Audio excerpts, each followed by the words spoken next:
Perfect. Hello, everyone, and welcome to UFOs of North Bergen. Before we begin, just one quick note. We have a very large crowd this evening, so I'm going to ask that everyone keep their microphones muted during the presentation. Um, Also, if you have any questions, please hold them until the end of the presentation. If you want, you can write your questions in the chat box, and at the end of the presentation, I'll go ahead and I'll read those questions out loud. All right. So without further ado, I'm going to turn things over to our town historian, Michael Mehring. All right, thank you, Chelsea, and thank you everyone for joining us tonight to discuss probably the biggest topic in North Bergen history. The question we get asked the most at the Historical Society is always about the UFO sighting up in Hudson County Park. So, and especially this time around this year, where we do this every year in January, I received a ungodly amount of questions about UFOs over the last several weeks. So I've been kind of excited to get this one going and, share a little more insight into what has happened, at least in our town, above the sky in our town, over the last, almost, 90, 80, 90 years. As we discussed some of the sightings or unknown sightings that have been reported through police blotters or old police records, through newspaper articles, and just kind of through town myth and kind of origin and legend. So let's get started and see where we are here. So, did you know that North Bergen is home to one of the most well-known UFO sightings, not just in New Jersey, not just in the United States, but in the world? Okay, we are a big deal when it comes to the UFO community, all right, because of something that will happen in the mid 1970s. And again, it is something that's still studied and tried to be understood today, and we will dive into it. But first, we got to talk about the first sighting, right? We've always got to start at the beginning. So, the first sighting of a UFO or of some phenomena that is going to take place in North Bergen is going to start in or come from 1948. So way back when in 1948, there was an event that was reported by the good folks of the Woodcliff neighborhood. So again, those are those folks who live right next to the park, right? Those people who are between Bergen Line and Boulevard East. So what the story goes is that there were some claims by some people that they saw some lights in the sky. And then shortly after that, as it was reported to the police, they claimed that lightning was coming from the park. Again, that is the officer who wrote it down. That's what he said they were writing. So lightning, we don't really know. I don't think they mean or meant actual lightning bolts, but I think it was just kind of a 1940s slang for maybe flashes of light that they reported. Now, nobody went into the park. No residents, no North Bergen police officers. Nobody went into the park in 1948 to investigate it. And after that, that is when we start to get a few more reports of just kind of odd stuff going in the park going into 1948 and into 1949. So there is this kind of weird origin thing about the park. A lot of folks will always ask me, well, when was the park created? And the park was in service for a good like 30 years already at this point.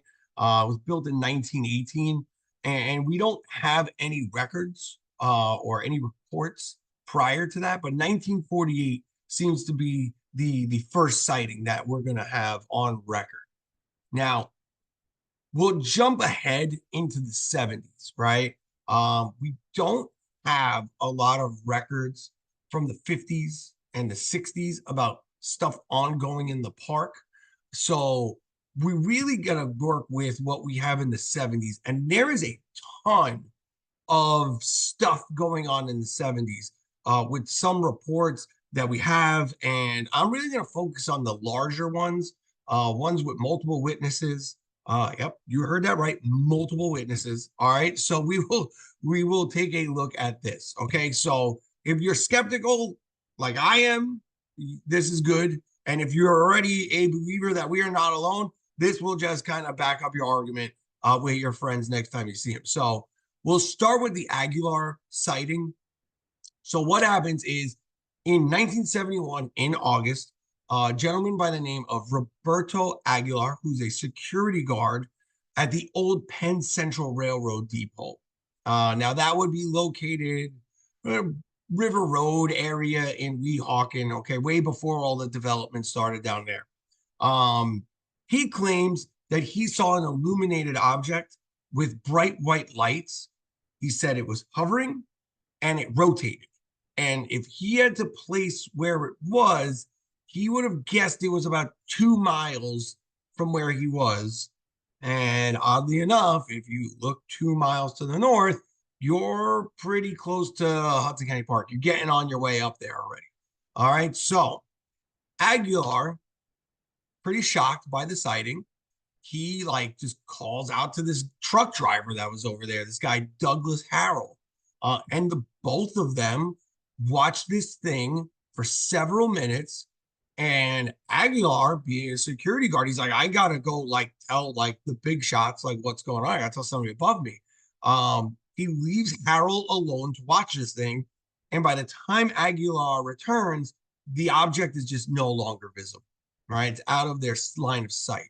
So we get this first story, or the second story at least, but the first story in the 70s. And again, the 70s is going to be this big moment in UFO sightings in our neck of the woods. So we go now to our next one, which is going to be the Averell sighting. Now, in October of 72, there's an artist from Belleville by the name of Howard Averell. He claimed to see something flying through the park. Now, Averell was on Riverview Drive in the park, right, when he saw an object fly across the park heading north towards the George Washington Bridge. So Averell does what probably anybody would do if they saw something flying around. He stops his car and he watched it. And he says the object faded from a vibrant orange, then to a darkening shade of pink, and then finally just disappeared into the night sky. Okay. So there is some, little continuity here, right? We have the Aguilar sighting where the thing kind of just disappears into the night. Now we have Averell claiming the same thing.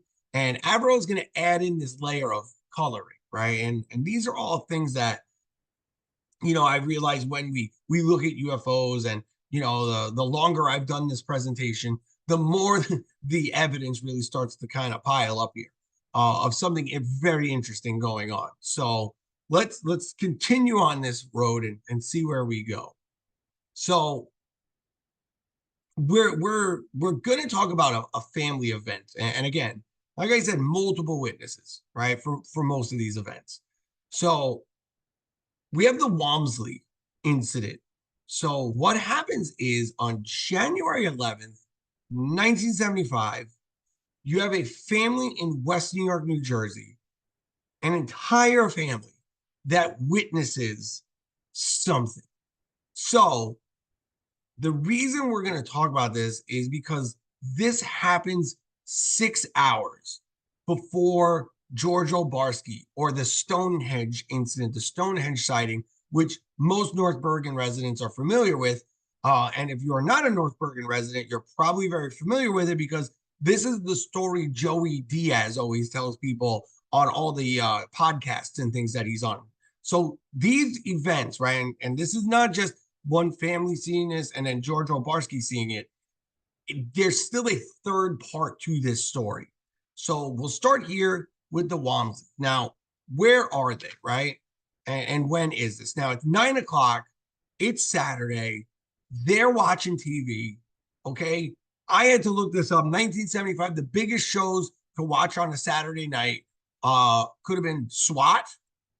It could have been the Mary Tyler Moore Show, or they could have been watching some movie that was on NBC Saturday night at the movies. So they're involved in a TV show, okay? As they're watching this, okay, at their home on kind of where 67th Street and Boulevard East is, just south of the Galaxy Towers. Robert Walmsley, who's the youngest member of the family, he's the first one to see something. And he notices it, and he will describe it later on as this large circular object that just seems to hover in place. So he's noticing something just kind of hovering off of 67th Street, presumably over the Hudson, right? We don't really get a placement. They just say it was hovering off Boulevard East. So it could have been over the river. It could have been maybe over River Road. It could have been kind of over the Palisades, right? But he calls to his parents like any young kid would do, right? And Joseph and Alice Walmsley, they are now looking at this thing, okay? They are awestruck by what they are witnessing. And then Robert's siblings, Joe Jr. and Debbie, will also confirm that this event is going on, that they've encountered something. And they all collectively describe what they see together. And what they all say they see is going to be important to remember in a few minutes here. They say they see a flat-bottomed object with circling lights. They say it's domed, and it displayed very bright multicolored lights. Okay. They also claimed that they could hear this constant humming coming from whatever this craft was. And they said the object was visible for several minutes, and it heads north along Boulevard East. Now, Alice Walmsley said it seemed as if this vessel was purposely moving slowly. And she claims that it seemed almost like if it was spying into the windows of the high rises along the Palisades. Okay. Now, the Walmsley incident is key when trying to add some validity to what George O'Barski is going to go through 6 hours later in a park that is 20 blocks away. Okay. So the Walmsley family, we've got several witnesses to something, and they are going to see something almost identical to what Mr. O'Barski is going to see. So now we'll jump into the Stonehenge incident, and we'll talk about what and who Mr. O'Barski is. So George O'Barski, and now it's January 12th, right? We're right after midnight here, okay? It's early morning. So George O'Barski is heading home from work. He owns a liquor store in New York City, and he's driving home. It's about after 2 o'clock in the morning. The weather's mild. I went back and double checked it. On that January 12th night, the weather was about 40 degrees, right? Which is, compared to today, pretty warm for January. Now, Mr. O'Barski entered the park through the Broadway entrance, all right, just so we can kind of build where we are. He's coming in from Broadway and cutting through the park to go to Boulevard East. There's Mr. O'Barski standing in the field where he said where we were going to talk about his claim would have been where he was standing. As he makes his way through the Riverview Drive traffic circle, that's when his experience is going to begin. Now, he's driving with the driver's side window slightly open. Again, remember, it's 40 degrees in January. He's enjoying a nice fresh air, right? Mild winter night. And he gets to the stop sign at the traffic circle, and he notices that there's some static coming over his radio. Now, again, he fiddles with the dial, and he's trying to adjust his reception, okay? And he's only met with more static, okay? So you got this guy driving home, and now he's got kind of one eye on the road and the other eye down looking at a radio dial, and he's trying to just get whatever he's listening to back. But there's something else that he notices, and he will start to hear this droning sound. When he was interviewed later on, he compared the sound to the humming of a refrigerator. And it was at this point that O'Barski kind of looks to the left, right? He looks to the sound, which is going to be the baseball fields where the fair is held today. And he looks over and he sees something that just completely leaves him in shock, right? Something he's never seen before. O'Barski reached the next stop sign, right? So he's at the end of Riverview Drive where the split is, okay, where the Braddock statue is today. And he says he saw something coming down and something landing. O'Barski put his foot on the brake and just watched completely flabbergasted at what he was seeing. O'Barski would later describe the UFO to UFO investigator. These are his words. He said, I would say the thing was about 30 feet across. It was a big thing, maybe 6 feet high, like a blown up pancake. And the thing landed ahead of me. And the investigators asked O'Barski to kind of sketch out what he saw. And that is the sketch O'Barski drew them. Okay. So if you go back and you kind of compare this to what the Walmsley family is saying, right? We have a little bit of overlap here. Now, this will continue for Mr. O'Barski. He claims he witnesses several entities exit the spaceship. He says they were all dressed in white, and described them as looking as small kids in snowsuits, right? So now he is seeing people or something in the park, okay? He claims that the unknown entities held these kind of hand square receptacles and some sort of instrument for digging. And he went on to explain that they prodded the ground several times, looking like they were taking ground samples. And then O'Barski then explained that as soon as they got there, they turned around, got back in the craft, and were gone. And that was it. His event is kind of over. And he maps this out for us. And these are kind of in like second increments, right? So we could see at the traffic circle, he passes the stop sign. As he's driving down Riverview Drive, we could see where the radio kind of interference begins, right? And then where we could see that he starts to slow down, roughly like right after like where the handball courts are. And from there, he's just kind of rolling, watching what's going on, and gets to that intersection, foot on the brake, kind of rolls through the stop sign. All right. And then by the time he realizes it, he's down on Boulevard East, right? And he just doubles back, right? So we have this whole drawn out thing, okay? It's about 3 minutes, okay? O'Barski's experience lasted just a brief moment, but he claims it feels like an eternity.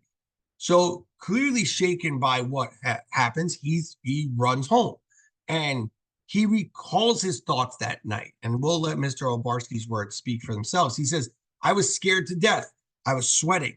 I made some tea. I took 2 aspirin. I was scared. Either I'm going crazy or there is something awfully wrong with me. Okay, so Mr. O'Barski witnesses this event and he is rattled. Okay, to make this even more wild, there's a third witness to this event. So we will call this the Pawlowski event. Now, what this is Bill Pawlowski is the security guard on duty at the Stonehenge apartment that night. So he is working the concierge desk, and at roughly sometime after 2, he claims a bright light caught his eye in the park. And as soon as he looked up, the window in the Stonehenge lobby cracked. One of the big glass panes in their lobby just cracks. Now, Pawlowski immediately kind of believes there's kids in the park fooling around, right? And he calls the police. When they come up, North Bergen police make their way up there. Pawlowski tells them like, I think some kids broke the window, but he doesn't tell them about the light. He kind of holds that back. And some interviews that he did, he kind of didn't really think anything about it at the time. He thought it was car headlights. Pawlowski didn't think, it's a UFO. He just assumed it was somebody in the park. However, it's not until he gets off duty that he notices the tree across the street from the building is damaged, and that the damage of the tree wasn't there on January 11th. So now again, we have three witnesses to something, right? Two people claiming to see something, or two groups claiming to see something, and somebody else kind of corroborating that something did happen, right? And again, the wild thing about all of this is Pawlowski's report is in the North Bergen police records, right? Of police officers going up to the Stonehenge that night to investigate what was going on. So, just to put this back in perspective for you, right? The site of the Walmsley home is right off the Guttenberg, West New York border, right? Like I said, it's just south of the Galaxy Towers. Okay, we have the O'Barski encounter site being in the park, and then the Stonehenge apartments just directly across from where Mr. O'Barski is seeing this. So again, there is a lot happening here, and there's a lot of evidence building up to kind of give some validity to all of this. What makes it crazier is almost a year later, to almost to the day, right? A couple weeks later, there's another massive sighting. So on January 29th in 76, three people completely unrelated to each other see something in or near North Hudson County Park. Okay, so it's three more people. Like I said, we're really only going to focus here on multiple reports. So the first person to make a report is a woman in New York City. Okay, Dr. Ann Carr. She's going to live on 23rd Street and 9th Ave. Okay, and she was going to report seeing something that was lighted, top-shaped, and hovering over the Hudson River near Weehawken at about 4 p.m. Okay, so we've got our first witness on January 29th, 4 p.m., seeing this thing over the Hudson. A story is then told by a 7-year-old boy who is in the park the same day. Okay. However, this kid claims that he saw a landed UFO on what he said spindly legs near the lake in the park at about 4:15. Okay. Boy ran home horrified, scared out of his mind, and told his parents. And parents just didn't believe him. Figured he was kind of, maybe out of it, right? But they said the conviction in his story and then news of the sightings later made them contact the police. Okay, so we have a doctor claiming to see something over Weehawken, and a 7-year-old boy sees something land near the lake in the park. Okay, the last witness is going to be a Stonehenge doorman. Okay, Francisco Gonzalez. He is going to claim that it was very bright with square windows. I was really shocked. I was standing in the door without opening it, and I saw this thing very clear, the bottom of the object. Now, I do want to just clarify something here. So we saw the O'Barski image and everything like that. That is all published in like the Village Voice. So like it's again in the 70s, the Village Voice is kind of like this really like niche like magazine just for folks in the village. And just for kind of folks in like the art scenes and things like that. Scenes which Mr. Francisco Gonzalez was not part of. So this is not one of those things where we could say, well, he must have read it somewhere, because the 75 sightings are not the big ones, right? They're not the ones that are going to get a lot of attention. It's these 76 sightings that get all the attention. Now, Gonzalez also says he said it was circular with windows around the perimeter, and he had a flat bottom and was brightly illuminated.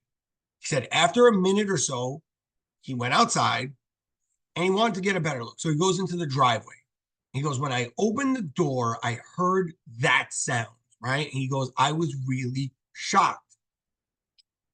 He claimed it was nothing like any conventional aircraft he heard. He said it sounded as a buzzing or a humming of a bee. He said it was going straight into your ear and created this vibrating sensation in the ear. So He said it was such a heavy sound, and now he's seeing it later in the evening. He said he thought it was going to wake everybody up in the building. So, after watching this thing for several minutes, the object begins to ascend slowly, going just straight up. And he says, not like a helicopter. He's like, it's going straight up. Disturbed by what he's seeing or what he's hearing, he goes back into the lobby and he tries to call the other security guards. So, as this is happening, the object gradually just rises out of the doorman's line of sight, right? Gonzalez can't see it. All right. By the time Alberto Perez gets there, another security guard, they're just thinking he's pulling a prank. They think he's joking around, right? And no, none of the guys that are there are taking him serious. But we've got three people seeing the same thing or seeing something similar. Now, how do we react, right? In town, here's what we get. And this is one of my favorite things. There's a lot of quotes I read from people from this town, and this is my favorite North Bergen quote of all time. So the police chief, George Lehman, he's contacted for comment in February of 1976, not 1776, it's 1976, right? After the sightings start making their way around town, right? There's local news agencies coming in. Jersey Journal is there, Channel 11 News, right? There's a lot of people gaining interest in this. So Chief Lehman says this. He says, if they clear immigration and customs and they have a green card, we'll welcome them as tourists into our community. And again, that's just a great North Bergen kind of quip right there. But the chief at this point, I think, is just not taking it very serious. Okay. The Jersey Journal polled some local North Bergen residents, and it seems not many believe that little green men are roaming the park. However, one young resident did offer these thoughts on the sightings. And he says, sure, there are people right here, and it only seems logical that these beings study us from up close like we would when studying primitive societies in South America and Africa, right? So, some pretty good insight. But let's see where this goes. As we continue, we're going to take a look at like three more solid events. So the Stith incident is going to happen 1979. Okay. Now, Stith is kind of driving through the park, nearing the O'Barski landing site. And the Stith story is actually retold by his son, Robert, in a 2007 interview that he gave. Now, he says, my father was driving home from work, okay, driving on Boulevard East, and he turned into the Braddock Park, and his car just stopped dead. He said, then the radio went dead. A bright light came over the top of the car. And then my father heard something strange, heard some strange things on the radio, some language that he did not understand. And then he noticed it was some sort of spaceship. The doors of the ship opened, and these little gray men with big eyes came out. The next thing my father knew was the door shut and they flew off. And he thought it was like 10 minutes, but as it turned out, it was like 3 hours. My mother said that my father came home 3 hours late. Now, what happens, and to make this encounter even more wild, famed UFO investigator Bud Hopkins will actually say that he believes Stith is abducted while driving through Hudson County Park. And he says, Robert explained he believed that he was abducted. We all thought he was crazy. He didn't want the story to come out because other people would have thought he was nuts. Now, 2 days later, to make this story, even wilder, 2 days later after Stith had these encounters, he told his family that he had a dream about the Miss America pageant. He said, my father named the winner, what she wore, what she performed, and where she was from. Okay? And Robert said no one took him seriously. The family had no affiliation with the pageant, and we had no idea why he would pick the Miss America winner. Okay? But sure enough, Harold Stith's prediction came true. 2 weeks later, it all happened just like he said it would. Cheryl Pruitt of Mississippi, the one he saw in his dream, was crowned Miss America 1980. Okay. I don't know. I don't have an explanation for that one. That one's a weird one. And I'm just going to punt the ball on that one because I don't have an answer for that one. But a very wild addition to what we're talking about here. Now, the last like major sighting is going to be the Nappy Lee sighting. Okay. Now, this is July 6, 1986. Okay. This is the last major report up until most recently, up until what we've all been kind of seeing in, with the drones and everything over the sky, right? Two people, Ron Lee and Nanette Nappy, they are kind of hanging out in Miss Nappy's apartment in the Stonehenge. They notice this very large but very silent stationary object over the park. And they claim the UFO just kind of sat there and then suddenly just took off. Now, Miss Nappy was an artist, and here is what she claims she saw. She draws this image for us, right? And again, you can kind of see in the lower right-hand corner, that would be kind of the Stonehenge patio, right where the pool is. And then she draws this. She says, or they say, that the UFO just sat there and suddenly took off heading south. And here is the sketch she was able to draw of what she believes she saw. Now, I kind of tracked down some sightings here, sightings from 88 to 2016. Okay. There's a bit, I didn't put all the new ones in because, you know, a lot of them wound up to be kind of debunked as SpaceX satellites or, you know, just personal drones or things like that. So we're going to go at least up until 2016. So in 94, somebody called in and claimed a disc-shaped object in outer space. All right. It was very calm and peaceful, shade of fluorescent blue, soft powder blue light. In 97, someone reported seeing some lights for about a minute to two over North Bergen. In 2000, someone claimed a triangle-shaped object was spinning for nearly 10 minutes over North Hudson County Park.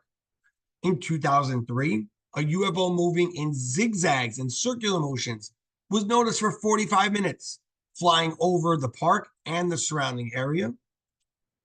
In 2005, somebody claimed a silver cylinder. Shape was non-moving, vertically oriented, and was in place for 10 minutes. Again, in 2006, a bright star-like UFO over the park was seen at 3:20 in the afternoon. People saw it there for about 12 minutes. Then in 2007, someone claimed a beam shot upwards from North Hudson County Park. 2008, two stationary objects held position for 10 minutes over the park. In 2009, white and green lights were hovering 20 to 30 feet overhead and then zipped away and disappeared after 3 to 5 seconds. In 2009, somebody reported seeing pulsating lights moving very slowly around the sky near the park. All right, in 2009 again, there was an extremely bright light zooming across the sky that just seemed to disappear. 2010, somebody reported an object changing colors over the Hudson in mid-afternoon. 2011, circular UFO was observed flying over town, north to south. 2012, there was a report of a triangular formation in the skies with 3 glowing lights. 30 minutes people said it was up there for. 2013, there were some blinking red circular lights going in circle for almost an hour over town.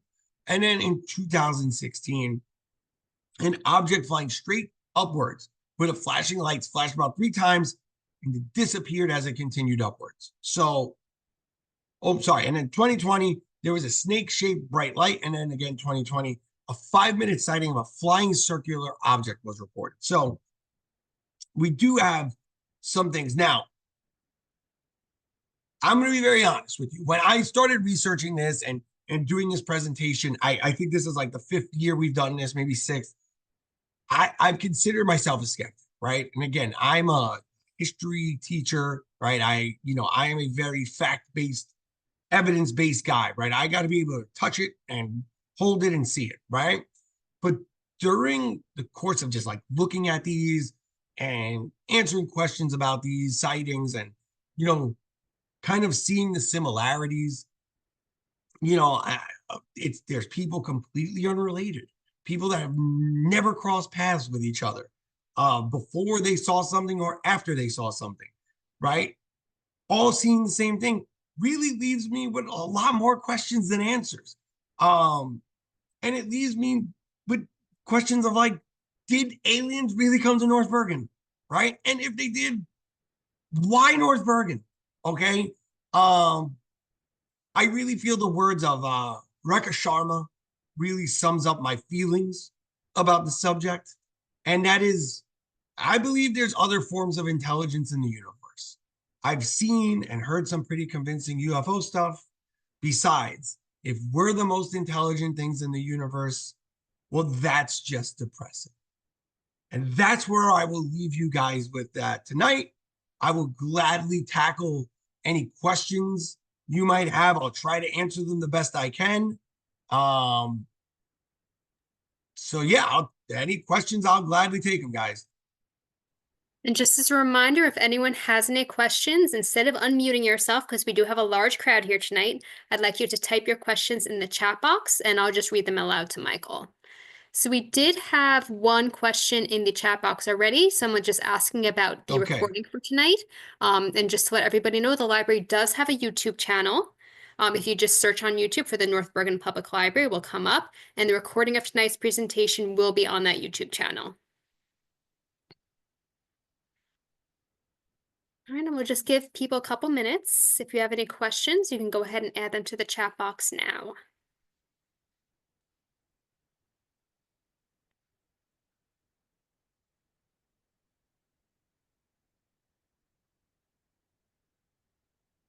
Or maybe I did that good of a job. I answered all the questions tonight. Well, here, I have a question for you. Sure. What's your favorite of the UFO incident stories that you've talked about this evening?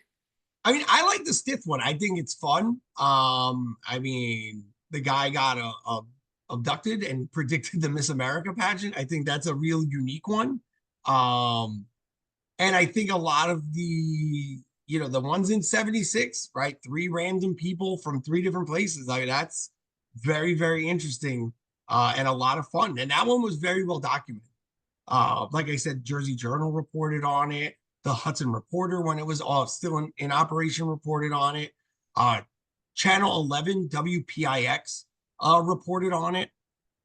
Unfortunately, when I reached out to them, that's in their archives, which is not digitized. So they don't have any of the original. Well, they have it, they just don't have it available.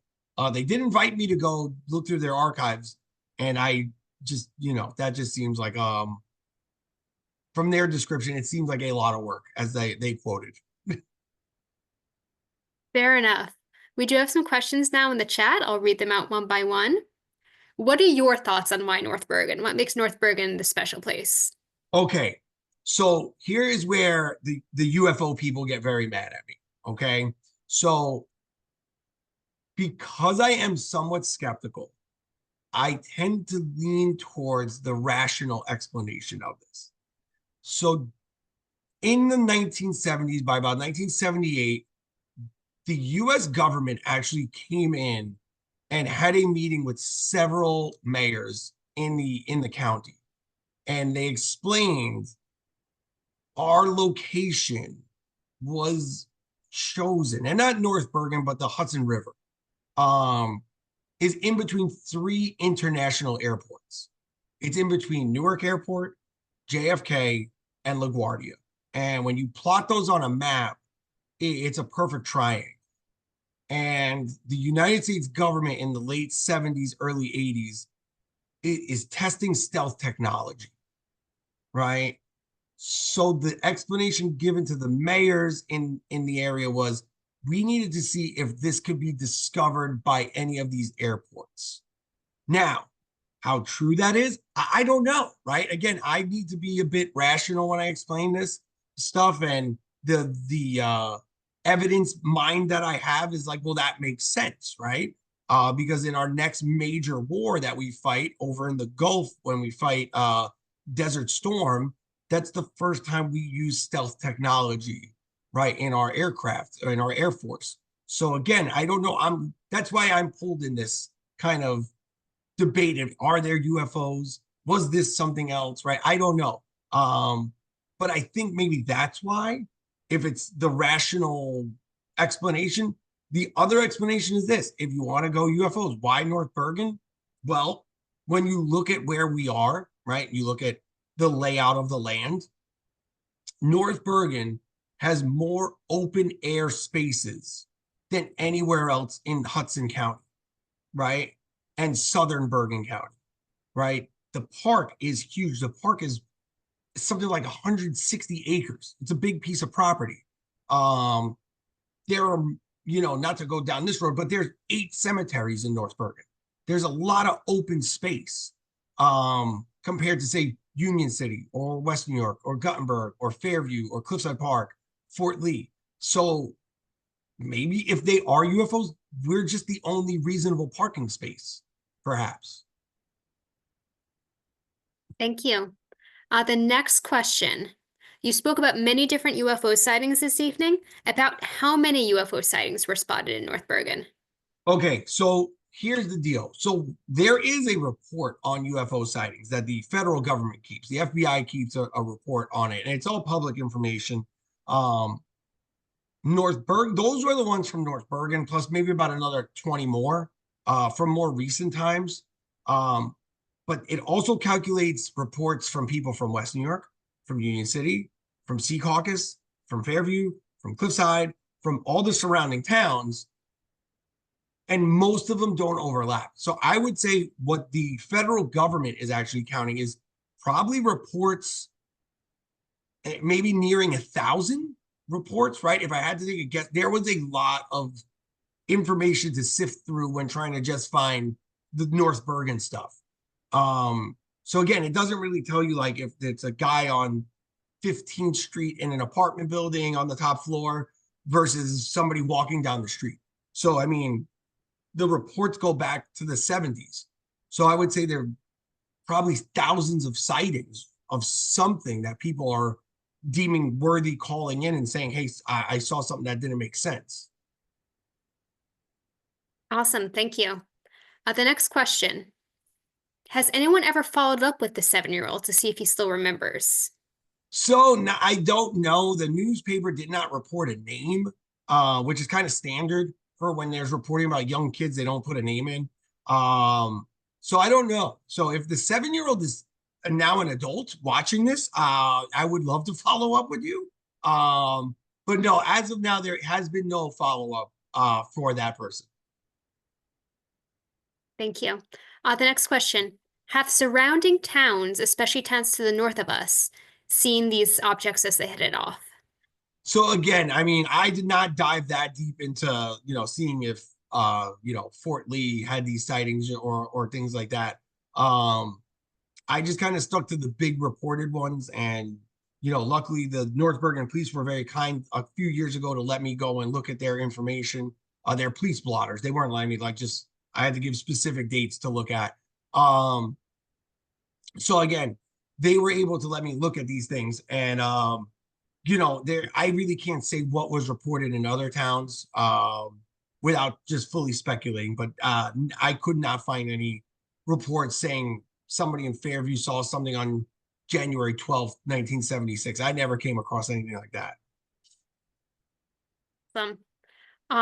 Have you seen any photos of the ground indentations? Several people said they saw marks on the ground, but no photos that I know of. Correct. I have never seen photos. I have had people tell me about burn marks in the field or divots that were in the field afterwards. Um, some people have told me that the next morning after the 1976 sightings, that they remember the police having the area taped off and federal agents that were there. So unfortunately, there's no pictures that I've ever come across. But all the kind of stories of that 76 sighting was that there was a very there was an area that was quarantined off. Well, quarantine's not the right word, but taped off. Nobody was allowed except for police or other officials that were there. Fantastic, thank you. And the final two questions right now in the chat box are sort of related, so I'm going to group them together. Sure. There's been a lot of UFO sightings recently, a lot of talks about drones in the area. What do you think about these sightings? And are there any credible reports from 2024, especially in our area? So I have not seen anything credible yet in 2024 to like add to this. Um, Again, I don't know. I'm not an expert on the drones, guys. So if you were hoping for an answer on drones tonight, I'm not that guy. But um, I don't know. Nothing as of yet. I'm sure. And again, Chelsea, you know from doing this with me long enough that I'm a believer that somebody out there has answers.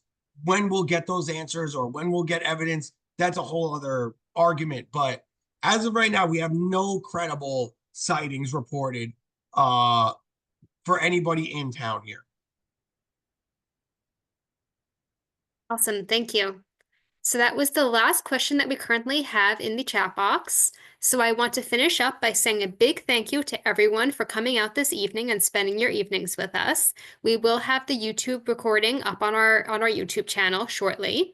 And I want to say a big thank you to you too, Michael, for spending your evening with us and giving this wonderful presentation. Thank you very much. Sure, yeah, thank you. And thank you for everybody for coming. And I hope to see you at the next event. You know, we have them every month, and I try to make them as enjoyable as this. Thank you very much, everyone. Have a very good evening. Sure. Good night, everyone. Thank you. Good night. Thank you.